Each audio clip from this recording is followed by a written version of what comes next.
The following program contains scenes with coarse language. Viewer discretion is advised. Coming up on Dust Up. This is the new Bermuda Triangle. Every time I've gone in there, something goes wrong with my airplane. Definitely nervous stepping into a new plane. It really is hard on the heart to watch them. You never know when it's their last flight.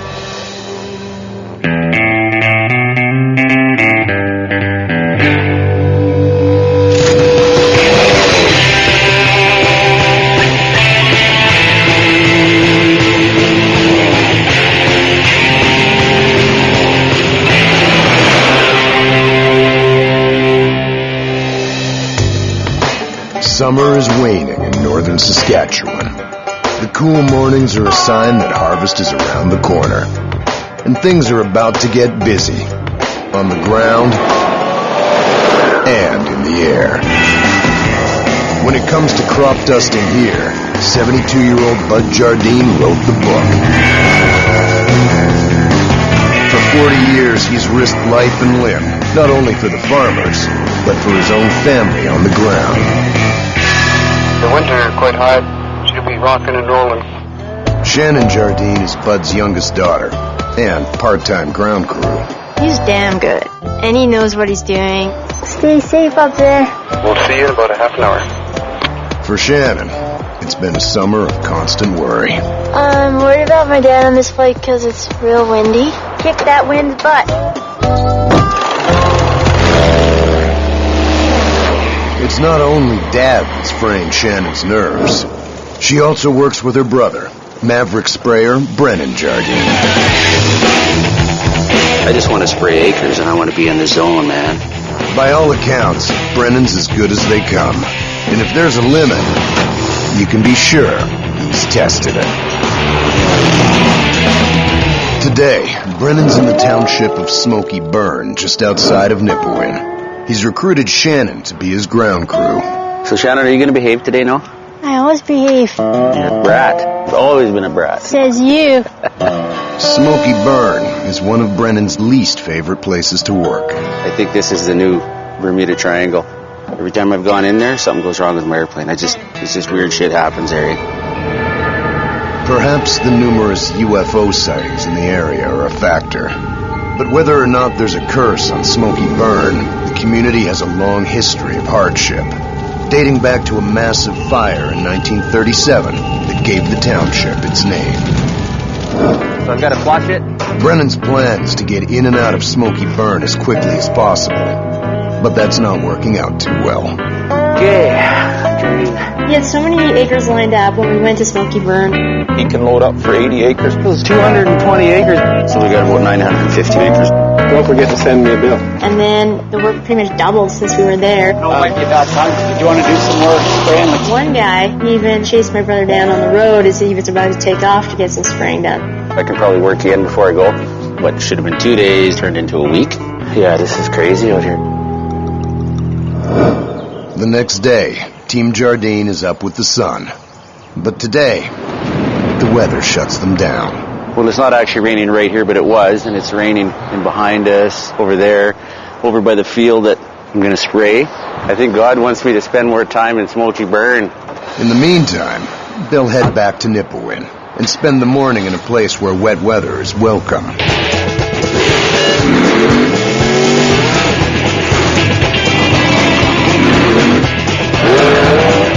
It's raining, so we're here at the mud race. It's pretty cool. It's one of Nipawin's most popular rainy day pastimes, the annual mud drag races.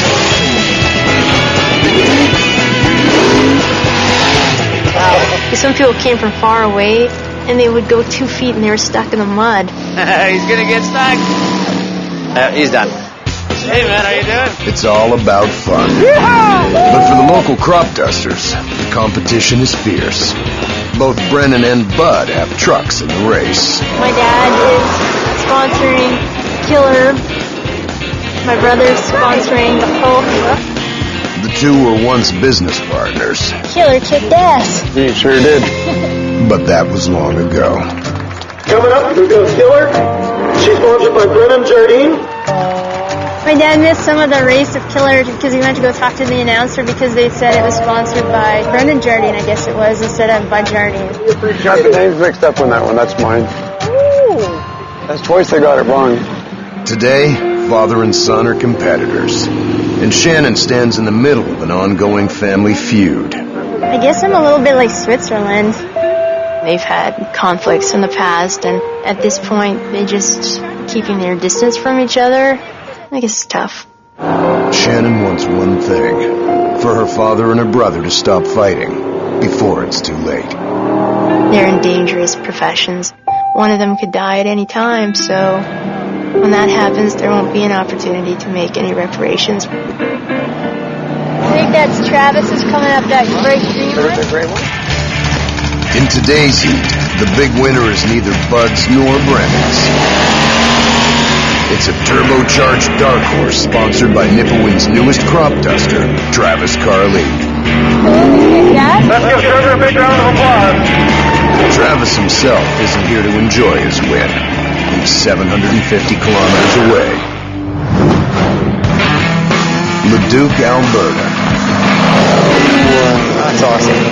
It's an air show with an audience of 2. Travis Carly and mechanic Doug McBain. The plane is called a Piper Brave, and Travis is inches away from buying this one from the pilot demonstrating it. See, these things fly so freaking good. It's a lot better plane for sure. I kind of, feel a little scared, but now I just want to definitely want to get in there for sure. Travis may be the least experienced spray pilot in Nipawin, but he's about to be the best equipped. Sometimes when guys are driven by ambition, they get into bigger planes, but now they're just inefficient with a bigger airplane. Travis closes the deal, but he's not ready to fly it himself. I was definitely nervous, but that's why I wanted the plane back in Nipawin, so I'm in my own environment. Travis will have to wait for the pilot who sold him the plane to deliver it. Back in Smoky Burn, the weather is cleared and Brennan is back in business. But it's not getting any easier. Brennan's plane was parked here, and there's some bees here in the area, and at least 20 of them look like they made it into the cockpit. And they were even in his respirator and in his helmet, so it took him a while to get them all out. Just fitting in there. Ow! No, I'm just kidding.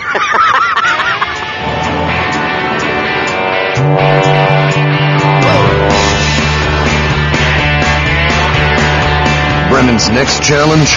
A high wind that forces him to fly even lower than usual to keep the spray from drifting. He's been a pilot for a lot of years and kind of knows where he wants to push his limits and where he doesn't. The alfalfa field he's spraying is dotted with man-made huts where crop-pollinating bees will build their nests in the spring. They're like condos for bees, Flying just 5 feet off the ground, Brennan uses his control stick like a fighter pilot, hopping over the bee huts. The control stick is connected by cables to the flaps on the back of the plane known as the elevators.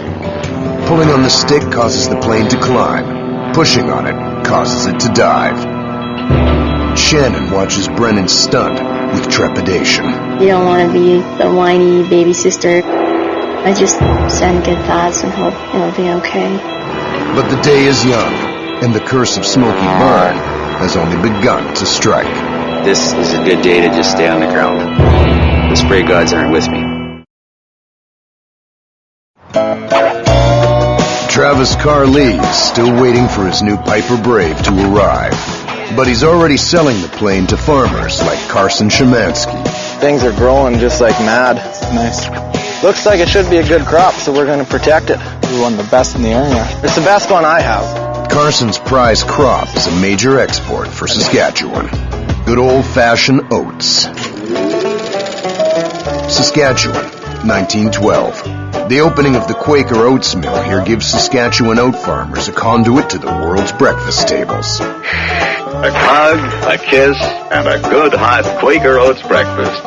In 1947, Saskatoon named its hockey team the Quakers, and Western Canada would go on to become the world's #2 supplier of oats. The mill closed in 1972, but Saskatchewan is still Canada's biggest oat producer. And Quaker is one of Carson Szymanski's best customers. It's right from that canola field north. From the canola field north. This crop is worth about $150,000. And if he doesn't protect it, it could all be lost. That'd be leaf disease. That's what we're going after. The remedy? Fungicide. And the timing is crucial. See, like the head is starting to come out of the boot there. As the crop ripens, it becomes more susceptible to disease. You have to spray it before if the head is halfway out, because that's the deadline. That's why we got to get her done. It's just the opportunity Travis Carlee is looking for. We've hired Brennan before, and he did a good job, but maybe try the new guy, you know? I don't want to cut other guys' throats, but I'll do the best job that I can. Brennan, he used to have 2 airplanes, and the guy that was flying the other one crashed it, so he's down to an airplane with just low volumes now. So now Travis has the edge on that one. But Travis's edge is still in a hangar 750 kilometers away. Back in Smoky Burn, the wind is picked up, and the spraying grinds to a halt. That's enough of that. Well, I'm not worried about drift. What I'm more concerned about is just safety. But worry can only slow Brennan down for so long. Well, waiting is not his strong suit. Enough is enough. I got to get out of Smoky Burn today. Brennan makes a dicey judgment call. It's too windy, but I'm going. Oh, this is going to be rough. Just nervous about him going up again.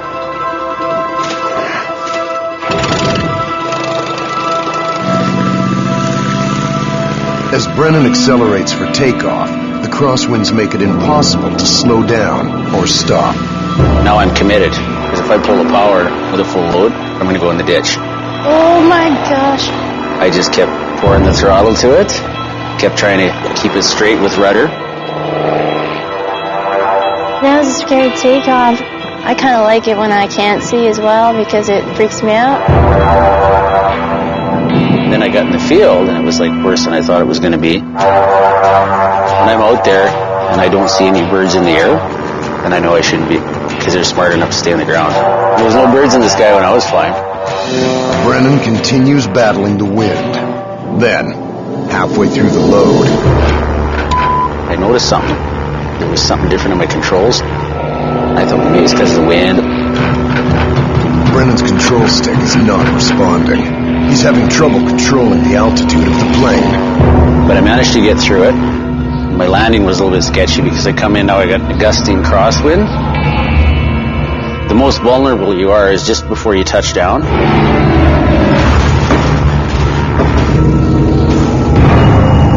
Brennan manages to land, barely.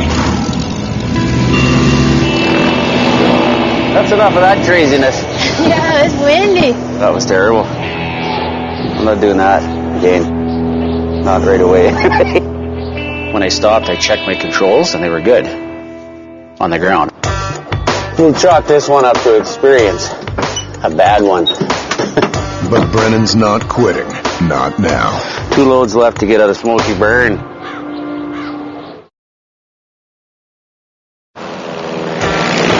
Travis Carlee's new plane is finally on its way to Nipawin. More than 3 days later than Travis and his client, Farmer Carson Szymanski, expected. I was up last night. Of course, I couldn't sleep. So I woke the kids up, and now we're just waiting for the plane to come in. Hey, buddy, come here. That's your plane. Yeah, It's nice that thing. it's nice to see. It's actually here. Don't step on the flap, buddy. Nice. I like it. Travis may be able to impress his kids with his new plane, but to impress Carson Szymanski, he'll have to get it in the air. Doing a bit of a final inspection. Should be okay. He has just a few hours to get up to speed before he's due at Szymanski's farm. You gotta have confidence in that plane. You have to know that plane. I'm just trying to take it step by step without hurting anybody or killing myself. Finally, Travis will experience the power of the brave. Or maybe not. Travis calls in engineer Doug McBain to figure out what's wrong with the plane. Hit start, and it just tries to roll over. It was a piss off for sure.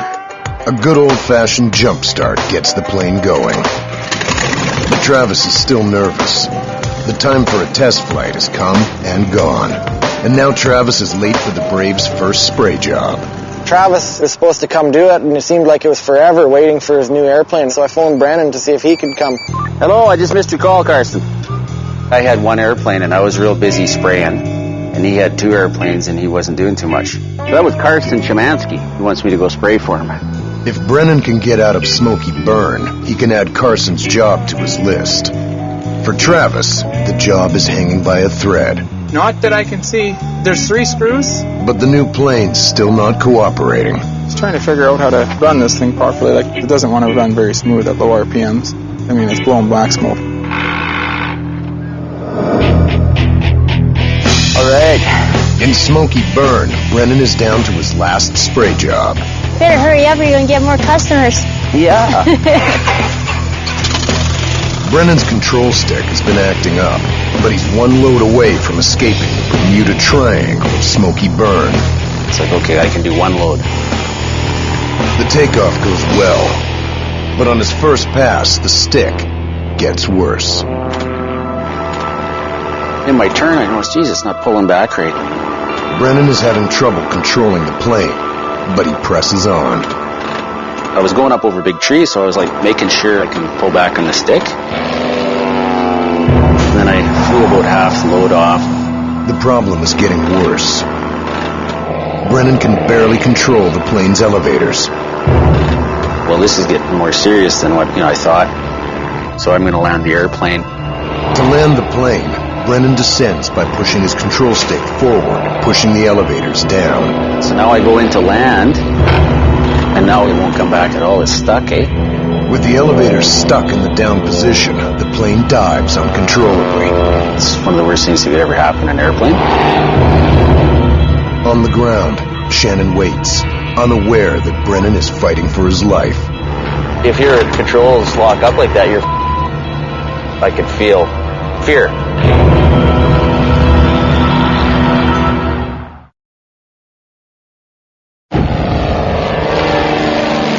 Flying his last load in Smoky Burn, crop duster Brennan Jardine's airplane is stuck in an uncontrollable dive. When you lose the vertical, be able to go up and down, you have nothing. Brennan is seconds away from crashing. His elevator flaps are not responding. I'm yanking on it. And just before I hit the road, the stick broke free and it came back. He manages to pitch the plane up, but now I'm climbing up and I can't push it forward, so now I'm hanging. the elevators are locked in the up position, forcing the plane to climb. It's a pilot's worst nightmare. At too steep an angle, the plane can stall and drop out of the sky like a brick. If I climb up and this thing doesn't break, now what am I going to do? I'm going to crash. Suddenly, the stick breaks free and the plane levels off. Brennan seizes a split-second opportunity. And then I just cut the power and I kind of bounced on the road and kept it straight. The plane touches down 500 meters from Shannon. I heard him, coming up the road, and I'm like, what? Something's wrong. The reason I didn't finish this field is because this airplane's trying to kill me, Brennan makes light of his near-death experience. Normally I would say, I'd like to have a beer, but I think right now I need a beer. Do you need a hug, too? This week's adventure in Smoky Burn is finally over. But for Shannon, the constant danger is taking its toll. I feel like I'm aging by the minute, just watching my dad and my brother helping them out. Hopefully, every time before they go into a flight, my dad and my brother realize that I love them. Because you never know when it's their last flight. Yeah.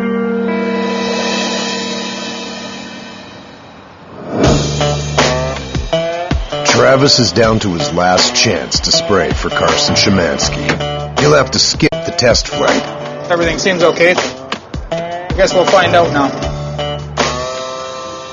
Definitely nervous stepping into a new plane. There's a lot more to think about in the bigger Brave. It's not just like the pony where you got just your throttle. You got to set your mixture, you got your exhaust temperature, your cylinder head temperature, so there's lots to do before you get to your field. You're running through everything in your mind and whatnot, but you're anxious.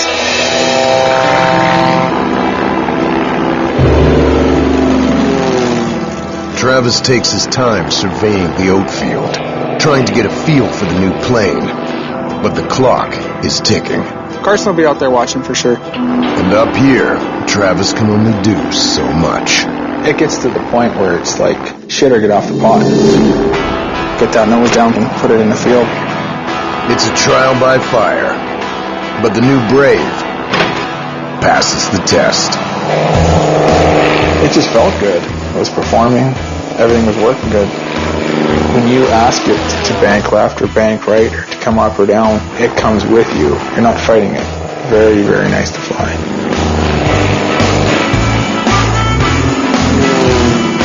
When it comes to spraying, the Brave delivers on Travis's promise.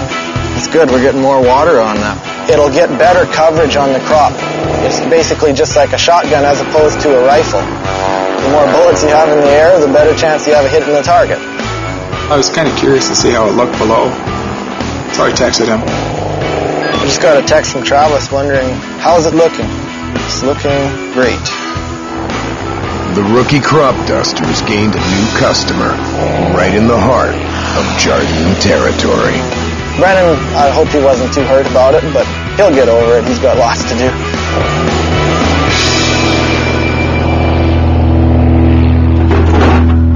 My elevator that was... The elevator was not elevating. Smoky burn mud. Smoky burn mud. Is that what was blocking it? Partially. Thanks, Dr. Doug. That'll keep me going for a while. Well, so far the gods are on my side. But the day's not over.